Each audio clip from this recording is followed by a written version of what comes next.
Bienvenidos. Tenemos ahora el último de los videos donde veremos el libro de los jueces y repasando un poquito nuestro bosquejo, pues hemos ya visto la primera sección, la preparación, terminamos con todo el periodo de la conquista, con las diferentes tres campañas. Avanzamos también en la división, la residencia de la tierra, los capítulos 13 en adelante.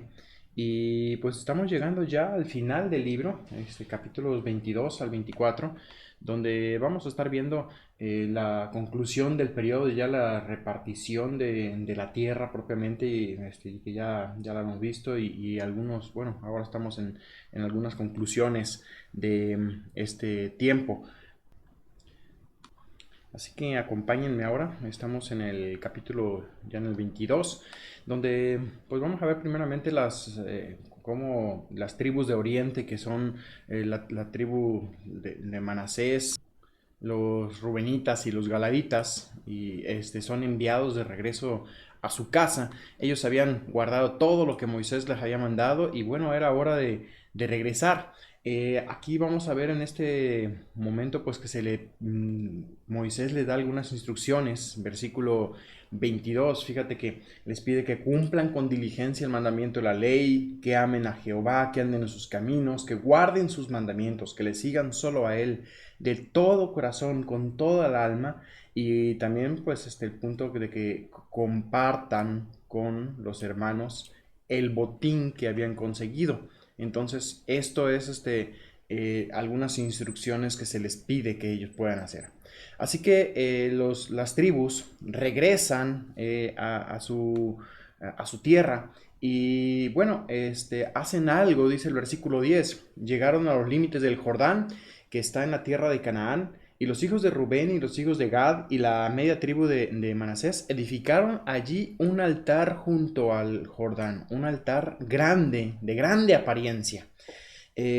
Ahora recuerden ustedes que ahora la tribu había sido muy temerosa de Dios en el hecho de obedecer y sabían que tenían que obedecer cumplidamente, particularmente en lo que respecta a temerle a Él. Creo que les había quedado bastante claro con lo que había pasado ya con Acán, que no podían darse el lujo de permitir la idolatría. Y la ley marcaba que se tenía que adorar a Dios allí en el tabernáculo. Entonces el hecho de que hubieran hecho otro altar le pareció una posibilidad de que se desviaran. Así que regresamos aquí al texto y dice que cuando lo oyeron los hijos de Israel, se juntó toda la congregación de los hijos de Israel en Silo para subir a pelear contra ellos. Porque construir ese altar era como construir un altar aparte del altar de Jehová. Pero bueno, se juntan a pelear, pero algo sabio que hacen es enviar una embajada. Enviaron, dice en el versículo 16, bueno, leo aquí desde el versículo 13. Enviaron a Fitness y a 10 príncipes con él, un príncipe de cada una de las 10 tribus que habían cruzado. Y le dijeron, ¿qué transgresión es esta con que prevaricáis contra el Dios de Israel para apartaros hoy de seguir a Jehová, edificándoos altar para ser rebeldes contra Jehová? Entonces ellos respondieron, versículo, bueno, les siguen diciendo, versículo 19, si os parece que la tierra es inmunda, o sea, la tierra que se quedaron del otro lado del Jordán, si no les está gustando esa tierra, si les parece que es inmunda, si tienen, no se rebelen, entren, no edifiquen un altar, además del altar de vuestro Dios. Y esa es la clave ahí en el versículo 19 que pueden ustedes entender por qué de toda esta molestia. Dice, no os rebeléis contra nosotros, bueno, no os rebeléis contra Jehová, ni os rebeléis contra nosotros, edificándoos altar, además del altar de Jehová nuestro Dios. Entonces, este punto es clave para entender esto de... Ese punto es el principal, ¿no? Para poder entender el por qué se habían molestado los hijos de Israel con las dos tribus y media. Y bueno, el versículo 23 en adelante, ellos dan aquí la explicación. Y vamos a leerlo también. Básicamente dice, lo hicimos más bien por temor de que mañana nuestros hijos digan, ¿qué tenéis vosotros con Jehová, Dios de Israel? Jehová os ha puesto por lindero el Jordán entre nosotros y vosotros, oh hijos de Rubén e hijos de Gad. No tenéis vosotros parte en Jehová. Y así nuestros hijos harían que, así vuestros hijos harían que nuestros hijos dejasen de temer a Jehová. O sea, entre la descendencia, un pleito ahí entre ellos. Por eso dijimos, edifiquemos ahora un altar, no para holocausto ni para sacrificio. Ese es uno de los puntos de acá. Era un altar no para ofrecer holocaustos. No era un altar para volverse de seguir a Jehová. Entonces aquí esto es clave. Podemos marcar aquí esto, no para holocausto ni para sacrificio. No era para esto, no era para dejar de seguir a Jehová, lo marcan de nuevo aquí, sino para que sea de testimonio entre nosotros y vosotros. ¿Para qué ese testimonio? Para saber que tenían una unidad entre ellos. Entonces escucharon y bueno, les pareció bien todo esto, así que terminaron llamando a ese altar, le llamaron Ed que significa testimonio. Y básicamente era testimonio es entre nosotros que Jehová es Dios. De esa forma, aun cuando ellos quedaban lejos del tabernáculo, del otro lado del río Jordán, sabían que tenían algo en común, ¿no? Que era el altar. Así que concluimos con este periodo y con este capítulo 23. Antes de avanzar, bueno, recordar un poquito en esto, justamente esta división, ¿no? Que habían quedado Manasés, Gad y Rubén. Así que en algún punto de aquí del lindero habrían construido este altar como testimonio, porque las otras tribus, Simeón, Aser, Neftalí, todas estas tribus habían quedado de este otro lado del Jordán. Ya habíamos visto esto. Efraín y Manasés, bueno, más bien Manasés quedó en medio de cada lado. Los levitas no tuvieron tierra y así terminamos esta sección. Esto ya lo habíamos visto. Ahora nos toca ver capítulo 23 y capítulo 24, lo que llamamos aquí los últimos días de Josué. Capítulo 23 vamos a ver aquí el último desafío de Josué a los líderes. Les dice, versículo 2, llamó a todo Israel y les dice, yo ya soy viejo y avanzado en años, lo que hemos venido diciendo ya hace tiempo, así les quiere pasar la estafeta.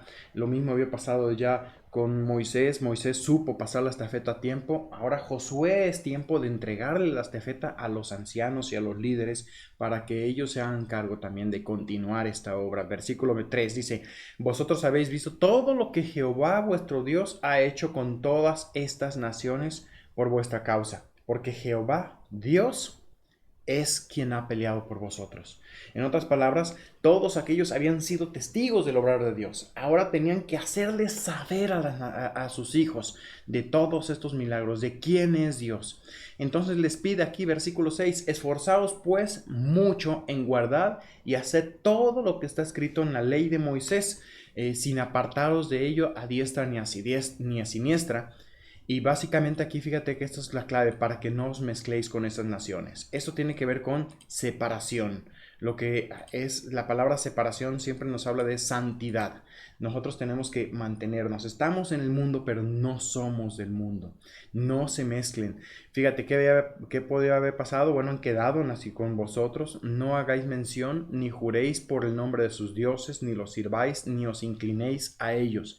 El aspecto para el israelita hoy en día, para el judío ortodoxo y aún para algunos cristianos mesiánicos, ellos manejan mucho el hecho de no pronunciar el nombre de ningún otro Dios, porque aún eso sería abominación. Dice en otro lugar también que nombres de otros dioses no mentaréis de vuestra boca. Y versículo 8 dice más, a Jehová vuestro Dios seguiréis como habéis hecho hasta hoy.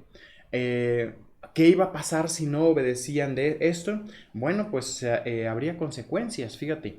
Si os apartéis y os uniereis a lo que resta de estas naciones, versículo 12, si hay matrimonios, si se mezclan, sabed que Jehová vuestro Dios no arrojará más estas naciones delante de vosotros, sino que serán por lazo, por tropiezo, por azote para vuestros costados y por espinas para vuestros ojos, para que perezcáis de esta buena tierra que Jehová vuestro Dios os ha dado.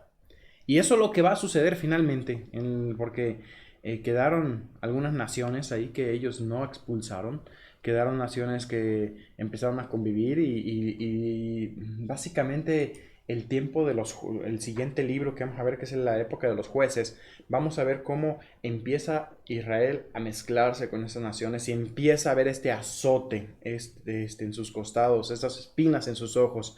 Y finalmente, termina la época de los jueces con algo verdaderamente terrible. Y posteriormente Dios levanta el reyes ahí en Israel. Versículo 14, sigo leyendo, dice: reconoced pues con todo vuestro corazón y con toda vuestra alma que no ha faltado palabra. Una palabra, no ha faltado una palabra de todas las buenas palabras que Jehová vuestro Dios había dicho de vosotros. Todas han acontecido. No ha faltado ninguna de ellas. Básicamente aquí lo que entendemos es entonces que el problema del corazón no iba a ser un problema militar o político. Iba a ser moral, especialmente espiritual. Y eso era lo que podría traer la ruina de Israel. Hoy los cambios que necesitan las naciones no son tanto políticos, no es que necesitemos votar por otro partido, que es un partido de derecha, que es un partido de izquierda. Claro que el cristiano tiene que conocer muy bien las políticas que defiende cada uno de los partidos o las corrientes, y no votar por aquellas que van abiertamente en contra de los principios dados por Dios. Pero aún así, la solución no está en una cuestión política, tampoco está en un movimiento militar, una revolución. El cristiano no está llamado a modificar el mundo, a cambiar el mundo a través de la desobediencia civil o la revolución, sino a predicar el evangelio. La esperanza del mundo, la esperanza de nuestro país, la esperanza es Cristo, es la venida de Cristo. Un día Él vendrá y Él instaurará su reino, y entonces habrá justicia aquí en la tierra. Pero mientras tanto, nuestra tarea es compartir el evangelio, es hablar de Cristo. La esperanza se encuentra justamente en Él, y poder tener esperanza en el corazón de las personas es a través de Cristo, no a través de algo político o algo militar. ¿Ok? Entonces, habíamos visto ya aquí el último desafío de Josué a los líderes, pero aún le queda un capítulo más, que es el último desafío de Josué al pueblo, versículo 24. Perdón, capítulo 24. Y aquí tenemos lo que se titula como el discurso de despedida de Josué. Fíjate que en los primeros capítulos, en los primeros versículos, perdón, del capítulo, de una forma explícita o implícita, vas a encontrar, dice la punta aquí, 18 veces el pronombre yo. Ya sea explícito, por ejemplo, versículo 3 dice: yo tomé a vuestro padre Abraham del otro lado del río. O implícito dice: y lo traje, o sea, yo lo traje. Ahí el yo está implícito. 18 veces. Recuerda que cuando Dios habla e insiste mucho en el pronombre yo, en este caso está hablando de cómo Él cumplió un pacto incondicional, el pacto abrámico. Tomar a Abraham y traerlo era un pacto incondicional. Y Dios le había dicho a Abraham que iban a ser esclavos en Egipto, pero Dios los iba a traer. Así que aquí está esto que mencionaba Josué justo en el capítulo anterior, de que no faltó ninguna sola de todas las palabras que había hablado Dios. ¿Cómo cumplió? Bueno, aquí lo cumple. ¿Cómo lo hizo? Bueno, expulsó, o sea, causó temor entre todo el pueblo de los cananeos, desfalleció el corazón de ellos, había enviado tábanos, lo menciona también. Dice el versículo 11, al final: yo los entregué en vuestras manos y envié delante de vosotros, versículo 12, tábanos, los cuales los arrojaron delante de vosotros. El tábano pues es una mosca con aguijón, ese es el tábano que conocemos nosotros. No sabría decirte si es exactamente igual, si era algún tipo de abejorro, Pero claro que estas plagas, que en otros lugares se mencionan leones, que se mencionan fieras salvajes, expulsaron a los moradores. ¿Para qué? Para que vinieran y poseyeran la tierra. Por eso dice versículo 12, que expulsó a los dos reyes de los amorreos, no con tu espada ni con tu arco. Y os di, o sea, yo os di la tierra por la cual trabajasteis, perdón, por la cual nada trabajasteis, y las ciudades que no edificasteis, en las cuales moráis. Todo esto yo lo entregué.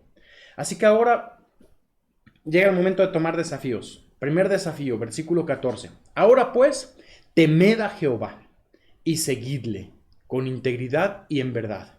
Y quitad de entre vosotros los dioses, es decir, que aún tenían ellos dioses, aún en medio de todo lo que hayan visto, había dioses ocultos, había ídolos ocultos, quizás algunos israelitas o algunos de los egipcios que habían venido, habrían podido tener ahí todavía escondido. Esto se queda de una forma implícito aquí, pero también advierte al futuro a que no haya nada de idolatría, de que todas las naciones que estaban ahí tenían que ser erradicadas aún con sus ídolos, quitar los dioses.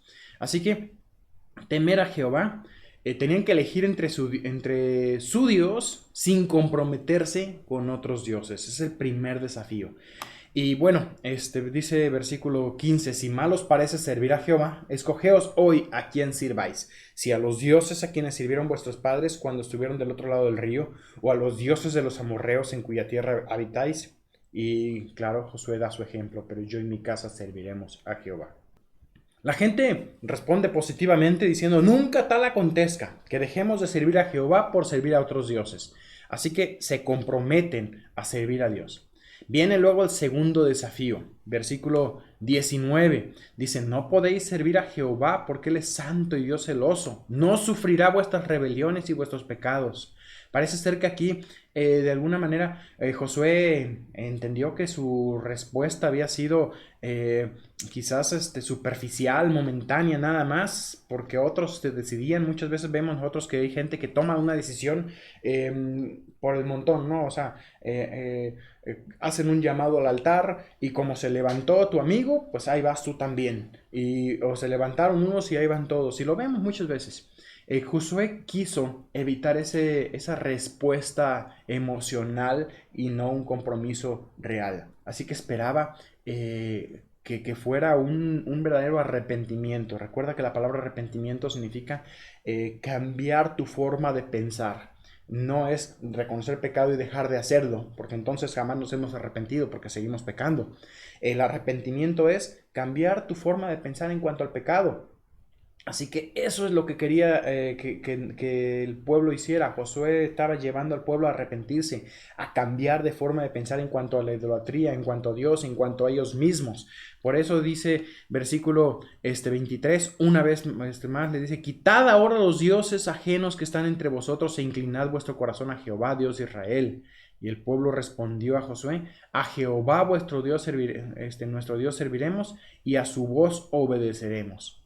Y bueno, finalmente tenemos aquí un recuerdo escrito que dejaron de su pacto. Ya Josué para entonces había hecho aquí un repaso de las bendiciones, había hecho un repaso de las responsabilidades y ahora va a darles un recuerdo del pacto. ¿Para qué? Para que quede todo esto firme. Versículos 25 en adelante. Se escribe la ley, una vez más, así como en el monte Sinaí, que recibió Moisés las leyes en 2 tablas de piedra. Ahora la ley es escrita también en una gran piedra, versículo 26, que se coloca ahí junto al santuario de Jehová. Entonces posiblemente hayan escrito ahí lo que sean los 10 mandamientos. Se han encontrado hoy en día algunas piedras con leyes escritas. No podemos decir que sean estas piedras, pero algunos llegan a pensar que sí. Pero queda el testimonio ahí marcado sobre piedra. Y tenemos al final de todo esto un apéndice, versículos 29 al 33. Hemos dicho que es el mismo Josué quien pudo haber escrito este libro lleva el título de su nombre. Evidentemente este apéndice no lo escribe él porque es la muerte de Josué. Y notaremos algunos aspectos importantes en este punto, ¿no? Fíjate, versículo 29, versículo 30, dice, después de esas cosas murió Josué, hijo de Nun, siervo de Jehová, siendo de 110 años. Cuando comenzábamos nosotros el libro, veíamos a Josué, que se le llamó siervo de Moisés. Fíjate, aconteció, ese es Josué 1:1, primer capítulo. Aconteció después de la muerte de Moisés, siervo de Jehová, que Jehová habló a Josué, hijo de Nun, servidor de Moisés.